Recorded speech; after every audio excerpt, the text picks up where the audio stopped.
Hi welcome to my kitchen.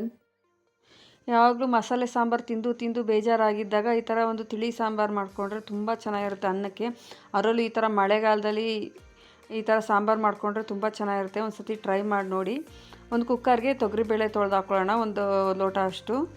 ಅದಕ್ಕೆ ಒಂದು 4ರಿಂದ 5 tomato ಹಾಕ್ಕೊಳ್ಳೋಣ.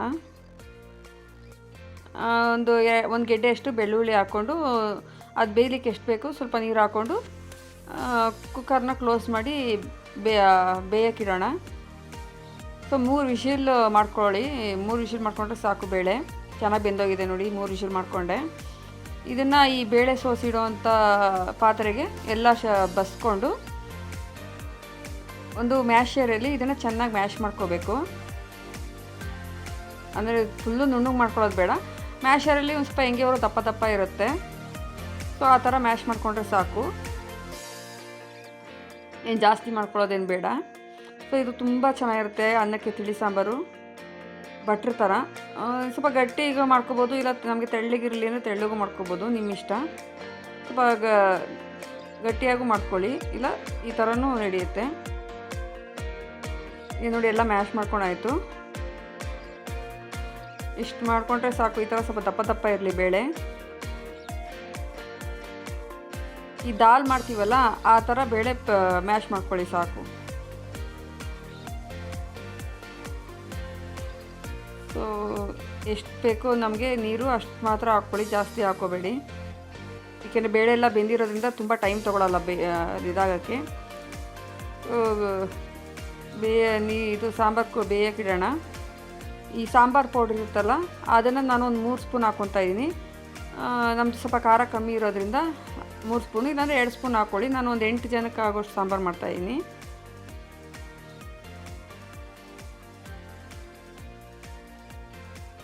ಅದು ಪೌಡರ್ ಹಾಕ್ಕೊಂಡಲ್ಲ ಜಲ್ದಿ ಕರಗ್ತಾ ಇಲ್ಲ.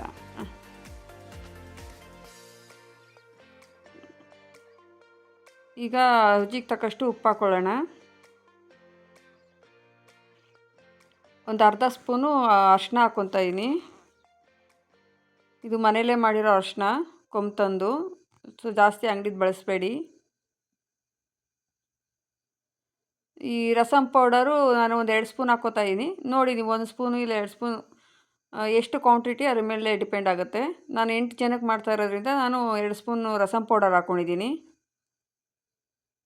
ಸೊ ಚೆನ್ನಾಗೆಲ್ಲ ಕಲಿಸ್ಕೊಳ್ಳೋಣ. ಒಂದು ಪ್ಲೇಟ್ನ ಮುಚ್ಚಿಟ್ಬಿಟ್ಟು ಕುದಿಯೋದಕ್ಕೆ ಬಿಡೋಣ, ಸ್ವಲ್ಪ ಕುದೀಲಿ. ಸೊ ನೋಡಿ ಚೆನ್ನಾಗಿ ಕುದೀತಾ ಇದೆ. ಈಗ ಇದಕ್ಕೊಂದು ಒಗ್ಗರಣೆ ಕೊಟ್ಕೊಳ್ಳೋಣ. ಸೊ ನಾನು ತೆಳ್ಳಗೆ ಮಾಡ್ಕೊಂಡಿದ್ದೀನಿ, ಸ್ವಲ್ಪ ನಮ್ಮನೇಲಿ ತಿಳಿ ಸಾಂಬಾರು ಹಂಗಿರಲಿ ಅಂತ. ನಿಮ್ಗೆ ತಿಳಿ ಸಾಂಬಾರು ಬೇಡ ಅಂದರೆ ಸ್ವಲ್ಪ ಗಟ್ಟಿಯಾಗಿ ಮಾಡ್ಕೊಳ್ಳಿ. ಒಂದು ಬಾಣಲಿಗೆ ಒಂದು 2 ಸ್ಪೂನ್ ಎಣ್ಣೆ ಹಾಕ್ಕೋತಾ ಇದ್ದೀನಿ. ಚುಕ್ಕ ಸ್ಪೂನ್ ಆಗಿರೋದ್ರಿಂದ 3 ಹಾಕ್ಕೊಂಡೆ, 2 ಹಾಕ್ಕೊಳ್ಳಿ. ಸೊ ಒಂದು ಅರ್ಧ ಸ್ಪೂನಷ್ಟು ಸಾಸಿವೆ, ಒಂದು 2 ಕಡ್ಡಿಯಷ್ಟು ಕರಿಬೇವಿನ ಸೊಪ್ಪು ಹಾಕ್ಕೊಳ್ಳೋಣ. ಒಂದು ಈರುಳ್ಳಿ ಕಟ್ ಮಾಡಿ ಹಾಕ್ಕೋತಾ ಇದ್ದೀನಿ.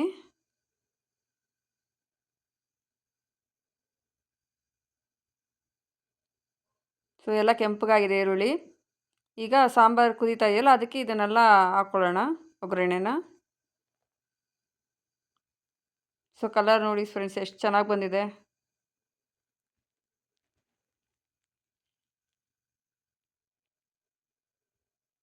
ಸೊ ಒಗ್ಗರಣೆ ಹಾಕಿದ್ನೆಲ್ಲ ಬಾಣಲಿ ಸ್ವಲ್ಪ ಎಣ್ಣೆ ಇತ್ತು, ಅದಕ್ಕೊಂದು ಸೌಟ್ ಸಾಂಬಾರು ತೊಗೊಂಡು ಅದನ್ನೆಲ್ಲ ಇದು ಮಾಡಿ ಮತ್ತೆ ವಾಪಸ್ ಹಾಕ್ಕೋತಾ ಇದ್ದೀನಿ. ಕೊನೆಯಲ್ಲಿ ಸಾಂಬಾರು ಸೊಪ್ಪು ಹಾಕ್ಕೊಳ್ಳೋಣ, ಕೊತ್ತಂಬರಿ ಸೊಪ್ಪು. ಇದು ನಮ್ಮ ಕಡೆ ಸಾಂಬಾರು ಸೊಪ್ಪು ಅಂತೀವಿ. ಕೊತ್ತಂಬರಿ ಸೊಪ್ಪು ಹಾಕ್ಕೊಳ್ಳೋಣ. ಜಾಸ್ತಿ ಕೊತ್ತಂಬರಿ ಸೊಪ್ಪು ಬೇಯೋದು ಬೇಡ, ಇನ್ನೇನು ಇಳಿಸ್ತೀವಿ ಅನ್ನೋ ಟೈಮು ಕೊತ್ತಂಬರಿ ಸೊಪ್ಪು ಹಾಕ್ಕೊಳ್ಳೋಣ. ಸೊ ರೆಡಿಯಾಗಿದೆ. ಇದನ್ನು ಕುಡಿಲಿಕ್ಕೂ ಕೂಡ ಚೆನ್ನಾಗಿರುತ್ತೆ. ಈ ಚಳಿಯಲ್ಲಿ ಕುಡಿಯೋದಕ್ಕೂ ಯೂಸ್ ಮಾಡ್ಕೋಬೋದು. ಸೊ ಅನ್ನಕ್ಕೆ ತಿಳಿ ಸಾಂಬಾರು ರೆಡಿ.